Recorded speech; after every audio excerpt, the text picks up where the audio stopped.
দেশের ৭ অঞ্চলের উপর দিয়ে দুপুরের মধ্যে ঝড় বয়ে যেতে পারে বলে জানিয়েছে বাংলাদেশ আবহাওয়া অধিদপ্তর। দুপুর ১টা পর্যন্ত দেশের অভ্যন্তরীণ নদীবন্দরগুলোর জন্য দেওয়া আবহাওয়ার পূর্বাভাসে এসব তথ্য জানানো হয়েছে। ওয়ালটন এখন দেশের সীমানা পেরিয়ে পৌঁছে গিয়েছে ৫০টিরও বেশি দেশে। ওয়ালটন, ঘরে ঘরে, বিশ্বজুড়ে। পূর্বাভাসে বলা হয়েছে খুলনা, বরিশাল, পটুয়াখালী, নোয়াখালী, কুমিল্লা, চট্টগ্রাম, কক্সবাজার অঞ্চলের উপর দিয়ে দক্ষিণ পূর্ব দিক থেকে ঘন্টায় ৪৫ থেকে ৬০ কিলোমিটার বেগে অস্থায়ীভাবে দমকা ঝড়ো হাওয়া সহ বৃষ্টি, বজ্র সহ বৃষ্টি হতে পারে।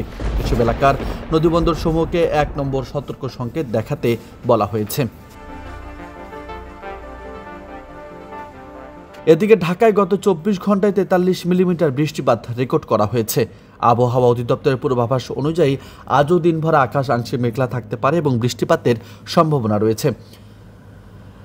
এছাড়া সকাল ৬টায় ঢাকার তাপমাত্রা রেকর্ড করা হয়েছে ২৬.৮ ডিগ্রি সেলসিয়াস এবং বাতাসে আর্দ্রতার পরিমাণ ছিল ৯৮%। দিনের তাপমাত্রা কিছুটা বাড়তে পারে বলেও পূর্বাভাসে উল্লেখ করা হয়েছে। আর গতকাল ঢাকায় সর্বোচ্চ তাপমাত্রা ছিল ৩১.৮ ডিগ্রি সেলসিয়াস।